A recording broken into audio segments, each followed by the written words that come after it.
So, hi everyone! Welcome back again to my YouTube channel. And for today's episode, share ko nga pala yung pagkuha namin ng Pag-ibig Loyalty Card Plus. Kasi kailangan daw pala yun kapag mag-a-avail ka ng housing loan sa Pag-ibig. So, yung naging process namin nun. Buti na lang meron parang open na Pag-ibig branch dun sa Southgate sa Alphaland Magallanes. Open pala sila ng Sabado, so doon kami kumuha. So yun nga lang ang haba ng naging pila, ang dami kasing kumukuha. Syempre yung mga walang pasok ng Sabado, yun lang yung time para makakuha ka.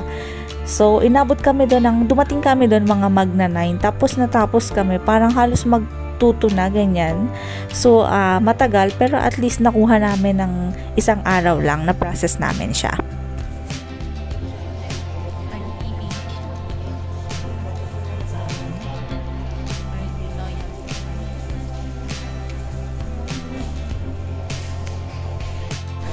So, pila pa.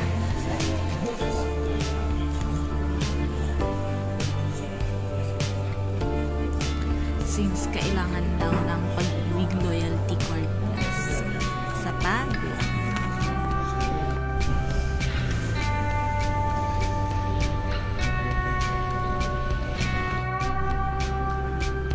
Haba pa ng pila.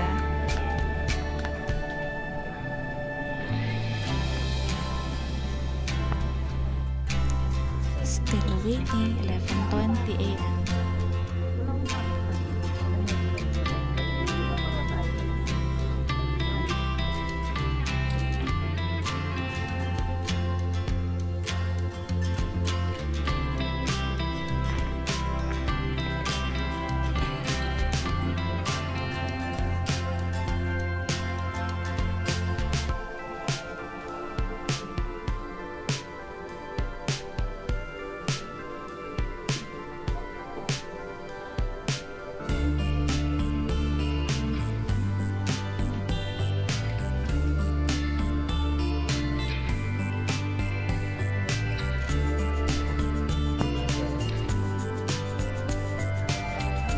So, hindi ko talaga masyadong alam kung ano ba yung mga benefits nung Pag-ibig Loyalty Card Plus.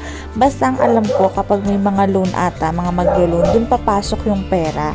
So, ayan, basahin nyo na lang din yan. Ayan yung na-picturean ko dyan. Nare-record lang talaga din kasi kaming kumuha para dun sa housing loan na kukunin namin.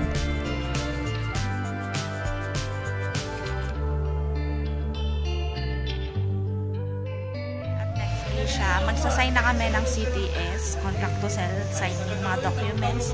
Lahat ng documents na ipapasok sa Pag-ibig. Karating lang namin from Makati.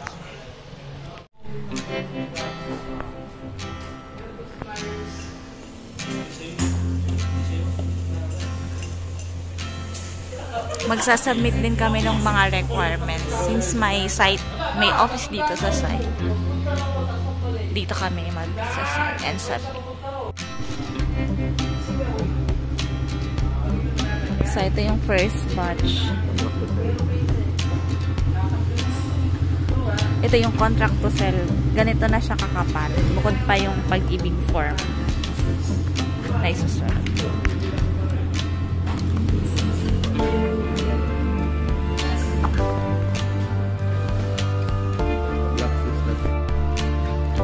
Yung Pag-ibig form. May mga na-sign na kami, pero ito pa yung isa-sign. Yan pa siya kami.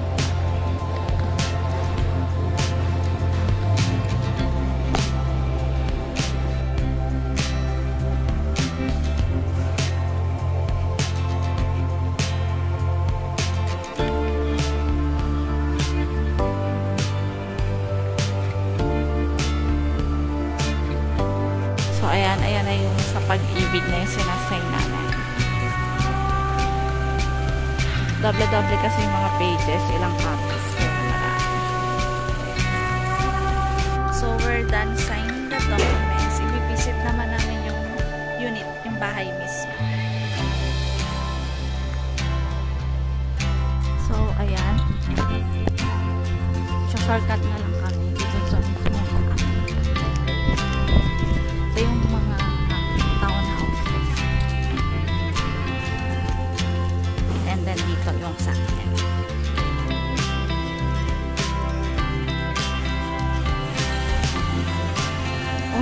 nakalipat na. So, kalahati nga lang yung inahan nila. So, yung mga kasi gawa na talaga ang so, ayan, ganito yung unit na binili, kinuha namin. So, hindi yung mismo unit namin, yung open na yung ipapakita namin. Kasi last time, hindi ko siya nakapakita.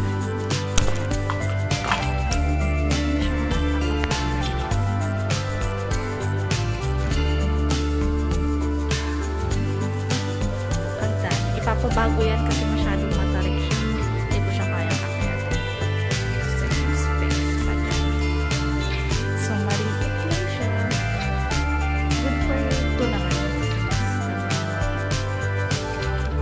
Okay pa yung taas, pwede ka lang ipadiretso for second floor.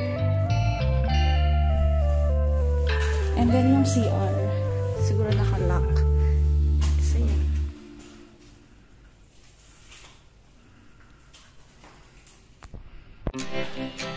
So, ayan. Sine-check nung asawa ko yung mga sukat-sukat.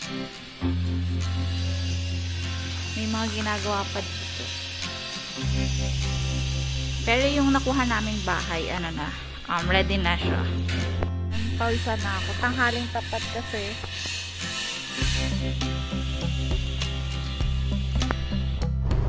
Ayan, subdivision. Ito yung mga townhouses.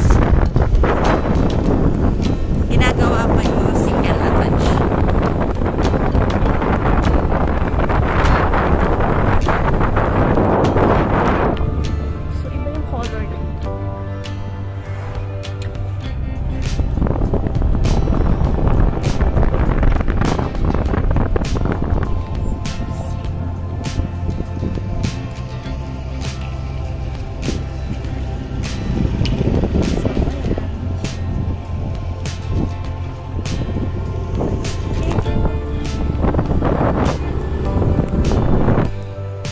So, ayun, kompleto na kami ng mga requirements and then nagtanong ako dun sa staff ng NextAsia kung gaano katagal ba yung processing. Sabi sa amin mga 1 to 2 months. Pinakamabilis na yung 1 month and then 2 months yung pinakamatagal na paghihintay kasi kasama din dun yung pinakapagpaprocess ng developer, syempre mga title, yung mga annotation nun. So ayun, waiting na lang kami ng feedback then from them. Tapos kapag may mga validation pa yun sa Pag-ibig. So hintay na lang namin yung tawag nila and then yung mga updates.